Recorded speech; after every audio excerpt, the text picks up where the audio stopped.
Sexy and Senile, it's now Tuesday. Okay, so yesterday I have a presentation in neuroscience. This is like my last college presentation for my major.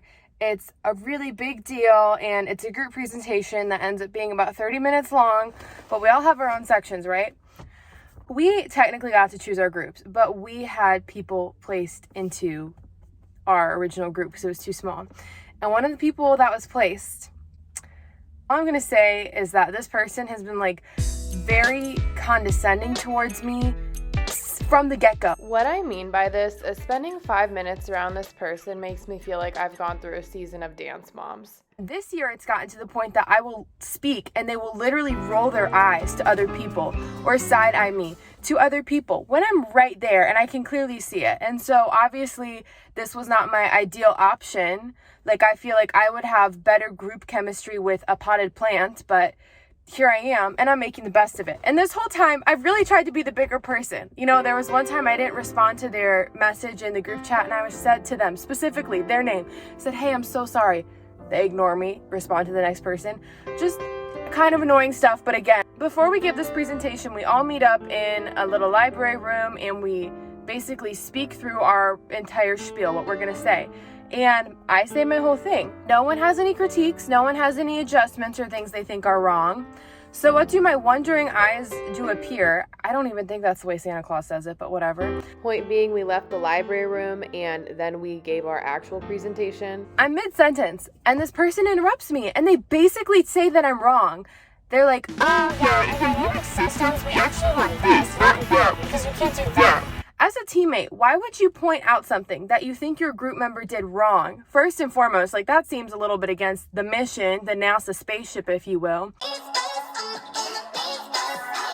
Second of all, I wasn't even wrong. It was just taking a singular sentence that I said, maybe it was 2 sentences, out of context. Me being who I am, you know I'm not afraid to call a spade a spade. So I said, no, that would be incorrect. That's taking out of context and da-da-da-da. I was very respectful in how I corrected this person. You need to understand, I wanted to yell like a youth community theater teacher who has a passion for bringing trauma to children.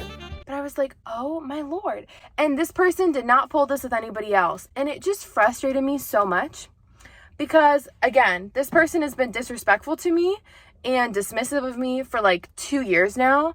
And I'm like, this is my final project. I'm so proud of how far I've come. As a student, how smart I've become, as a woman in STEM, everything I've had to overcome. Okay, like, sue me again for being freaking sappy. Did you really have to piss in my cornflakes? Did you have to take a poop in my sunshine? Like, hello? And then we have a questions portion of the presentation, right? And I had a question directed towards me because I covered a very specific part of this diagnosis or whatever. And this girl, literally, she's looking at me. The question is about posture. That is my section. So immediately the same person, she jumps in and starts answering the question. Midway through, she's like, "Oh, I know this could be Grace's." I said it a bit more respectfully than this, but I was essentially like, listen, you already started doing it, so you're going to finish it. And apparently, I had a face crack of the century. I had a smile on my face, but I've now been told by several people I have no life behind my eyes when I get pissed. I turn into that girl from the Smile movie. Let me show you my impression. So I definitely did experience a face crack. Let me know in the comments if you think I'd be really good at scaring people in like a horror movie, not in a traditional suburban context. Now at me going from being so pissed I have steam coming out of my ears to asking for validation for the horror movie career I don't have. I just was like, oh my Lord. Oh my good heavens. What is going on cognitively with you right now? Ma'am, sir, listen, I get that this person doesn't like me. For no reason, has been with me for day one since no reason. I could care less about you rolling your eyes at me speaking than I do about the freaking Real Housewives shows. How many are there now? But when it's my grade and you're trying to make me look stupid and like I don't know what I'm talking about in front of the teacher, that's so low. That is... Some of you pre-med people do concern me. Have you considered once that there are people at the end of this?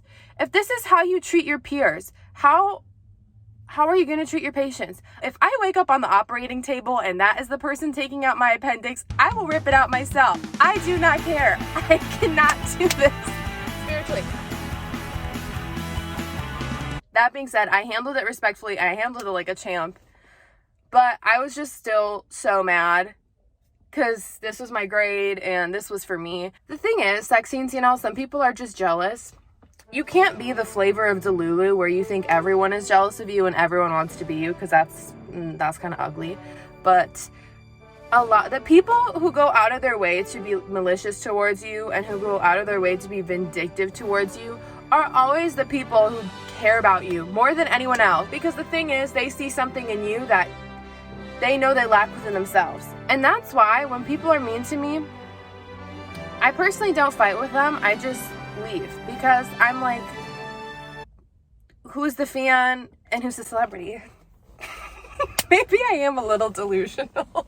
I am like a skosh delusional, but like, you know what I'm saying? The only people in my life who have ever been super ridiculously mean to me have always been the people who have been jealous of something. You will not be surprised to hear that the buffoonery did persist to the following afternoon. So I went to this neuroscience class. This person was not in there, thank Jesus, because I had a whole Batman monologue prepared. I'm talking to my lab partner, my friend, after class. Now, this person's lab partner, she walks past like another hallway, but she could clearly hear what we were saying. And as I'm speaking, she's literally going, when someone you hate is talking and you're like, okay, da-da-da-da. And my friend saw it. Seriously, did some of you take etiquette classes at the local Arby's? Is that why we're behaving this way? This is not very women in STEM, everybody. Because the behavior is very much toddlers in kinder care. Anyways, I literally don't know what is up with the civilians of the world. Quick little disclaimer for Sexy and Senile. I normally don't do story times about my personal life because as delulu as I am, I don't love drama. It's a waste of time. However, since I was little, I have been told I was stupid. I have dealt with people not taking me seriously. And this may not even be surprising. I feel like people who are goofy as a personality, oftentimes that gets misconstrued for being stupid, which in and of itself is stupid. But on top of that, just a lot of how I present myself is something that I don't think is seen for a woman in STEM as being serious and intelligent, even though I am very much that, because I very much want to be a dentist, specifically an orthodontist. And that's like something I want and I work so hard for each and every day. But I'm sharing this because I know I'm not the only person, and specifically not the only woman, who deals with this type of behavior. And I hope we could get some giggles out of it, because aside from wanting to be a dentist, my dreams of joining the circus will never die. And I also hope we can just maybe find some peace if you go through this as well. Please, everyone, remember that tearing someone else down is not going to make you grow any quicker or make them grow any slower. We're all going to get to the nursing home at the same time, so just be kind to one another. That being said, Sexy and Senile, signing off.